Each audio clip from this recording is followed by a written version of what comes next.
Oh, hello. I am streaming live here on LinkedIn. And also, I've got Instagram going over here on my phone, LinkedIn over here in the streaming studio. So say hello if you're here. Would love for you to say hi to me. Um,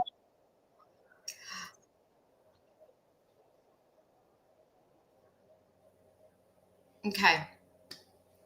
So let's get started. If you are new to me, I just want to introduce myself. My name is Carrie Cohen, as you can tell, and I am a licensed psychotherapist. Been practicing for 25 years, and I'm also a marriage coach and a relationship expert.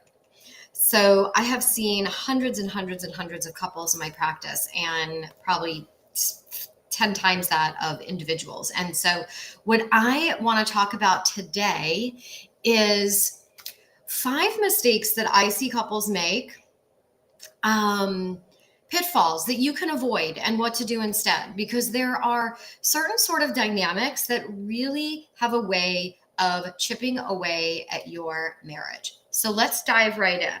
Okay. Number one, and these are not in any order, and I'll probably say this is a big one, but I would say that about all of them. Like, it's a big one.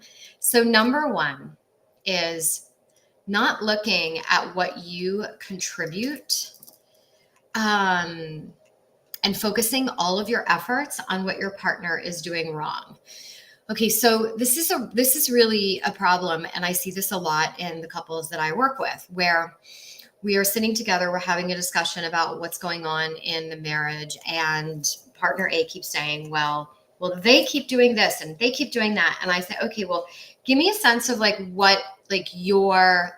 are you doing? Tell me what your contributions are. How are you being? How are you relating? And they still go back to the other. And that's really a default response for couples. And so, but what happens over time is that when you're unwilling to think about or consider what it is that you're doing, your partner is going to start to feel extremely defensive, and that conversation is going to break down pretty quickly.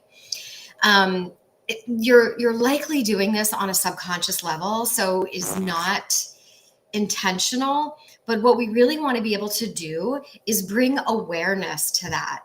And the reason why I would say it's subconscious and non-intentional is because it is really hard to look at ourselves. Like it's really hard. I mean, I get it. I'm in a marriage too, and to be able to say okay, so what I did was wrong and I shouldn't have said that, and I know that that was hurtful. It's really hard saying that, as opposed to saying, well, you shouldn't have X, Y, and Z. So anyhow, that's a common theme in couples. And the problem with it is that it builds up over time and it breaks down the foundation of the relationship. And it creates a lot of defensiveness and gridlock.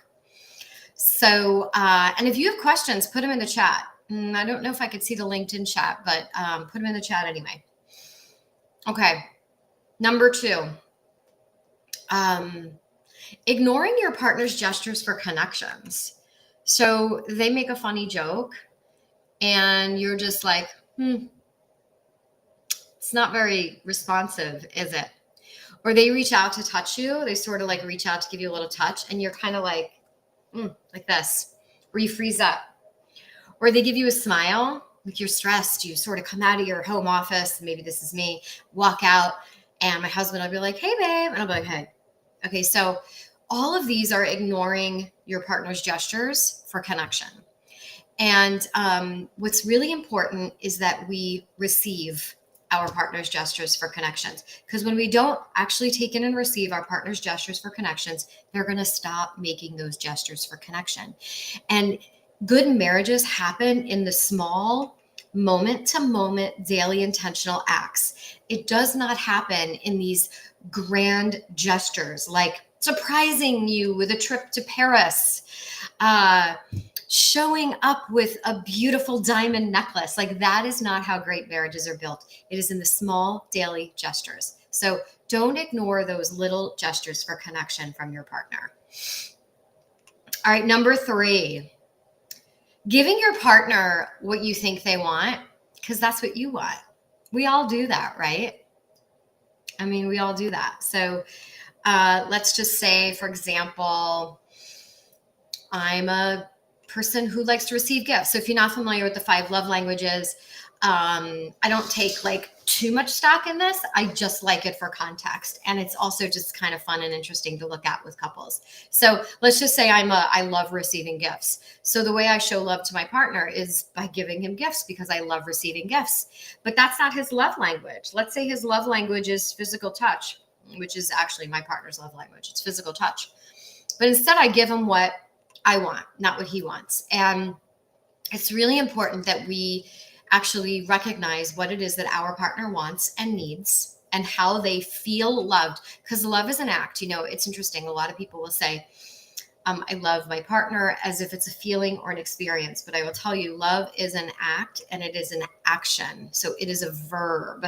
I mean, it could also be a feeling, but when we're talking about when you're in a marriage, it is an action verb. So we need to be doing things to demonstrate our love, which is more than just saying, I love you, or, you know, I love you. So it's giving them what they want in the ways that they feel love. So for those of you not familiar with the 5 love languages, we have physical touch, acts of service, words of affirmation, receiving gifts, and quality time. So top of my list is acts of service and quality time. Those are top of my list. Very common for women.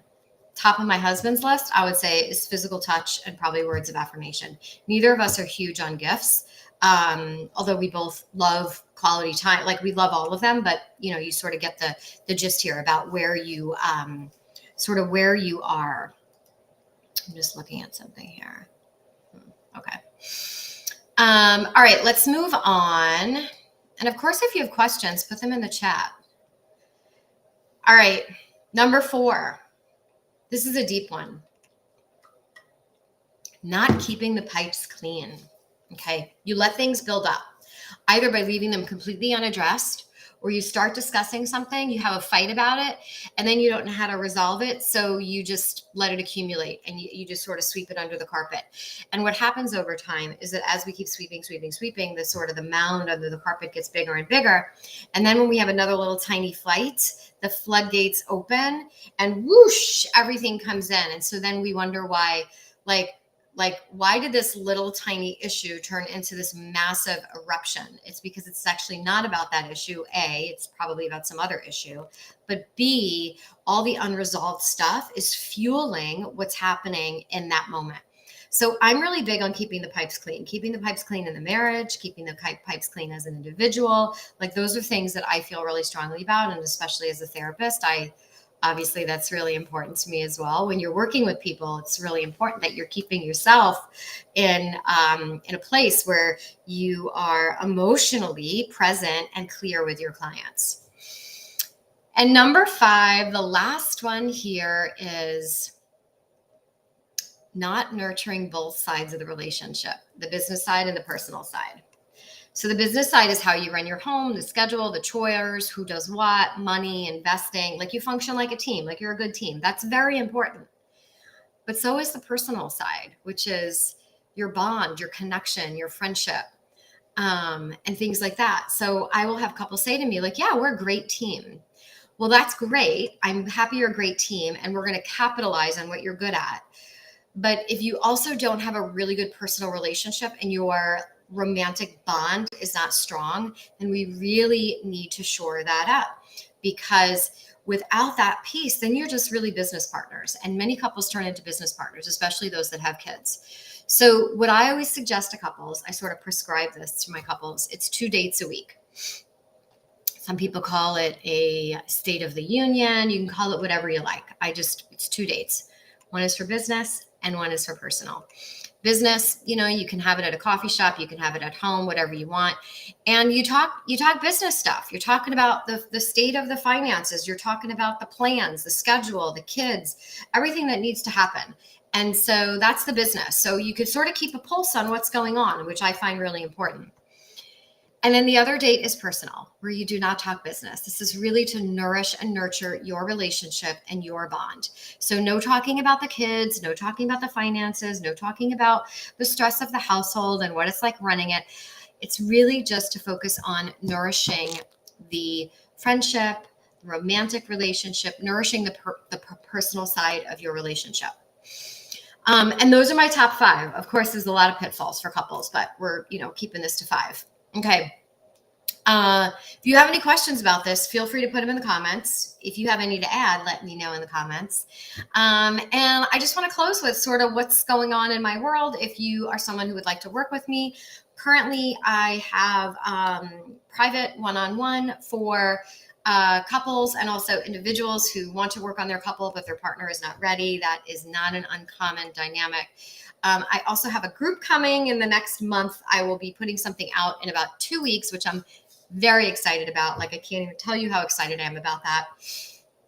That's going to be for couples. And then therapists. If you're a therapist, I've actually just formed a couples therapist collective. This is for therapists who really want to deepen their skills as a couples therapist. I've been doing couples therapy for, over 15 years. And so I have got a lot in my toolbox for that one. So thanks for joining. I like to keep these short and bite-sized just so that you can take it all in. 15 minutes, listen to it. You're in, you're out. And questions, you can put them in the comments. Feel free to send me a DM, send me an email. And I hope you all have a lovely rest of your Wednesday.